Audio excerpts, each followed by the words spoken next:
지난해 시위 과정에서 경찰의 물대포에 맞아 혼수 상태에 빠졌던 농민 백남기 씨가 숨졌습니다. 과잉 진압 논란과 책임 공방이 더욱 가열될 전망입니다. 전남 지역 외국인 근로자 수가 3만 명을 넘어선 가운데 외국인 강력범죄도 늘고 있습니다. 하지만 전남 지역 21개 경찰서 가운데 16곳이 이에 대응할 경찰 인력이 아예 없는 것으로 나타났습니다. 전남에서는 처음으로 여수 지역 공중 화장실에 여성 안심벨이 설치됐습니다. 하지만 홍보 부족으로 전시성 대책에 그칠 우려가 커지고 있습니다. 광주 전남 4년제 일반대학의 정원 감축률이 다른 지역에 비해 높습니다. 수도권 대학보다는 지방대를 중심으로 정원 감축이 집중돼 정책 보완이 시급합니다.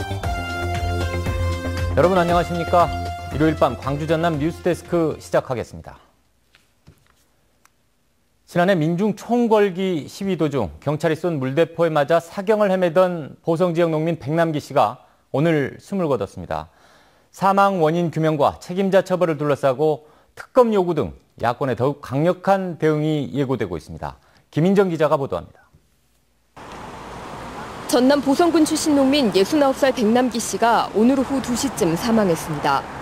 지난해 11월 14일 서울 광화문 광장에서 열린 민중 총궐기 집회에 참석했다 경찰이 직사로 쏜 물대포에 맞은 지 317일 만입니다.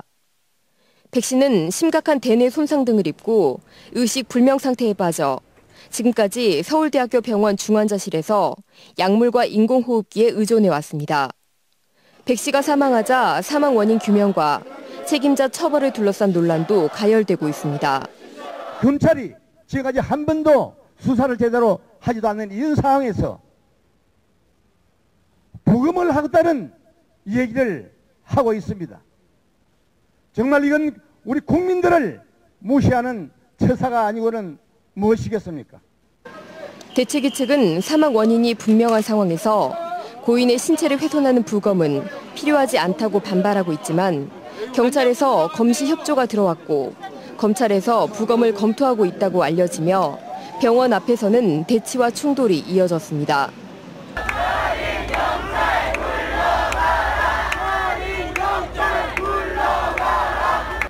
유족과 대책위는 일단 시신을 안치한 뒤 장례식장 앞에서 추모 집회를 가졌고 내일부터는 전국 각지에 시민 분향소를 설치할 예정입니다. 검찰은 이번 사안에 대해 수사를 미뤄왔다는 의혹을 사왔고 지난 12일 백남기 청문회는 공방전으로 끝난 바 있어 대책위와 야권은 향후 특별검사 도입 추진에 주력할 전망입니다. MBC 뉴스 김인정입니다. 오늘 오전 6시 15분쯤 한평군 한평읍의 편도 1차로 도로에서 25인승 버스가 앞서가던 4.5톤 화물차를 추돌했습니다. 이 사고로 버스에 탄 72살 김모 씨 등 60, 70대 노인 13명이 다쳐 병원으로 옮겨졌습니다. 경찰은 이들이 나주와 영암 등에서 한평으로 밭일을 하러 가던 중 사고를 당한 것으로 보고 정확한 경위를 조사하고 있습니다. 운항 중이던 중국어선에 화재가 발생해 해경이 구조 작업을 벌였습니다. 어젯밤 9시 30분쯤 여수시 삼산면 초도 남쪽 9.3km 해상에서 500톤급 중국어선 C호에서 불이 나 여수해경 등이 출동해 선원 18명을 구조하고 진화 작업을 벌였습니다. 해경은 사고로 인한 인명피해는 발생하지 않아 선박 수리가 마무리되면 예정대로 다시 운항을 시킬 계획이라고 밝혔습니다. 광주와 전남 경찰의 112 신고 뒤 현장 도착 시간이 해마다 늦어지고 있습니다. 경찰청에 따르면 광주지방경찰청은 지난 2013년 경찰관의 현장 도착 시간이 3분 50초에서 올해 7월 기준 5분 17초로 늦어졌고 전남지방경찰청도 지난 2013년 5분 46초에서 올해 6분 3초로 늦어졌습니다. 올해 전국경찰청의 평균 도착 시간은 5분 21초로 전남보다 4초가 빨랐습니다. 최근 제주에서 잇따라 외국인 강력범죄가 터지면서 제주경찰이 외국인 범죄 전담 조직을 만들기로 했습니다. 전남 지역도 일손이 부족한 농어촌 지역에 외국인 노동자가 크게 늘고 있는데요. 경찰의 대응은 몇 년째 제자리 걸음입니다. 김진선 기자가 취재했습니다. 양파와 대파, 배추 수확이 이루어지는 농촌 지역에서도 해조류와 어패류를 양식하는 어촌 지역에서도 부족한 일손을 외국인들이 채우고 있습니다. 출입국 당국에서 관리 중인 전남의 외국인 숫자만 하더라도 해마다 수천 명씩 늘어 지난해 3만 명을 넘어섰습니다. 불법 체류자 등을 감안하면 실제 체류 중인 외국인의 숫자는 추산도 쉽지 않습니다. 신원이 불확실한 외국인들이 많아진 농어촌 지역은 예전과 다른 낯선 분위기입니다. 말귀는 못 알아듣는 데다 너무 외국인들이 그러고 돌아다니니까 나 같은 경우는 좀 위험하더라고. 함부로 못 돌아다니겠더라고. 사정이 이런데도 전남에 머무는 외국인을 관리하고 지원하거나 치안을 관리하는 경찰 외사계 인력은 수년째 그대로입니다. 양식장과 논밭에서 일하는 각국의 외국인 노동자 1,200여 명을 말도 안 통하는 경찰관 한 명이 관리하는 곳이 있는가 하면 전남의 21개 경찰서 가운데 16곳은 외국인 범죄나 치안에 대응할 조직이 아예 없습니다. 전남지방경찰청 역시 수년째 외사 업무는 10명이 담당하고 있고 그나마 수사는 5명이 전담합니다. 외사계가 없다 보니까 범죄 발생되는 강력팀에서 하고 있죠. 상급서가 거의 다 그래요, 전남 지역에. 폭력과 성범죄 등 강력범죄를 포함해 최근 3년 동안 전남에서 발생한 외국인 범죄는 1,700여 건에 이릅니다. MBC 뉴스 김진선입니다. 최근 늘고 있는 대여성 범죄에 대응하기 위해 여수 지역 공중화장실에 여성 안심벨이 설치됐습니다. 그런데 정작 이를 활용해야 할 시민들은 설치가 돼 있는지 무슨 기능인지도 잘 모르고 있습니다. 김종수 기자가 취재했습니다. 여성을 대상으로 한 강력범죄의 우려가 커지면서 사회 안전망에 대한 불신도 커지고 있습니다. 이에 따라 유관기관들도 머리를 맞댔습니다. 최근 여수경찰서가 여수시와 함께 관내 공중화장실에 여성 안심벨을 설치 운영 중입니다.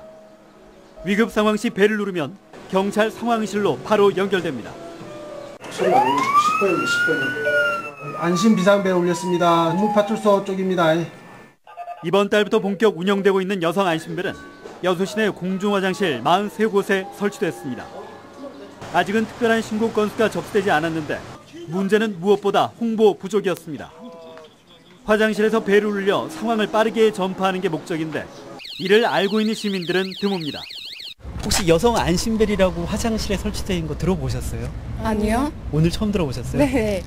한 번도 안 봤는데.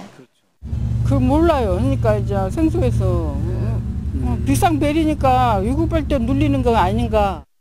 여수의 안심벨 설치는 도내에선 처음으로 이루어진 것입니다. 경찰은 안심벨이 설치되어 있다는 것을 인지시켜 범죄 예방에 도움이 될 수 있다고 기대하지만 적극적인 홍보에는 여전히 역부족입니다. 설치 장소에 안내 게시문은 다 게시를 해놨고요. 저희 경찰서 자체적으로 SNS로 홍보도 하고 있는 중입니다.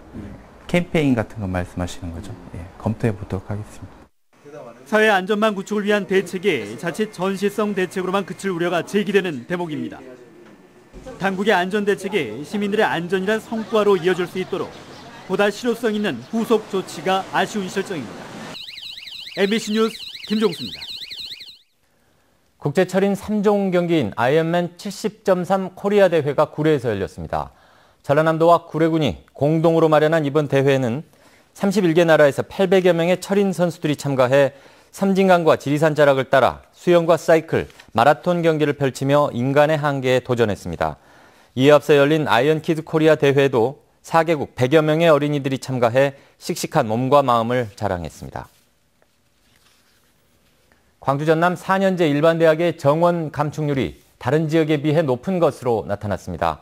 더불어민주당 유은혜 의원이 교육부로부터 제출받은 자료에 따르면 지난 2013년 대비 올해 일반대학의 정원 감축률은 광주가 9.2%로 전북에 이어 전국에서 두 번째로 높았고 전남은 8.7%로 4위를 기록했습니다.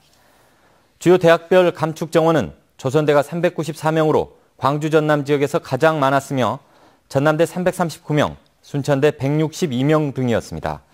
유 의원은 서울 수도권 대학보다 지방대를 중심으로 정원 감축이 이루어지고 있다며 정책 보완이 필요하다고 지적했습니다.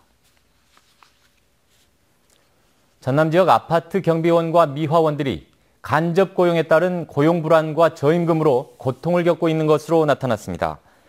전라남도 비정규직 노동센터가 지난 6월 지역 내 18개 아파트에 근무하는 경비원과 미화 관리원 등을 조사한 결과 95% 이상이 외부 용역사를 통한 간접 고용 상태며 최저임금 수준의 낮은 급여를 지급하는 것으로 나타났습니다.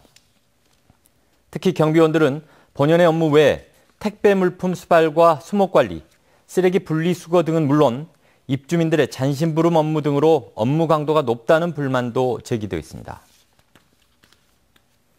광주시 교육청은 모 사립여고에서 발생한 생활기록부 조작 사건의 후유증을 줄이기 위해 총력을 쏟고 있습니다. 광주시 교육청은 지난주 서울과 수도권 대학을 돌며 생활기록부 조작 사건이 한 학교에서만 발생했다는 점을 강조한 데 이어 이번 주에는 호남 지역 대학들을 찾아 광주 학생들이 불이익을 입지 않도록 당부할 예정입니다.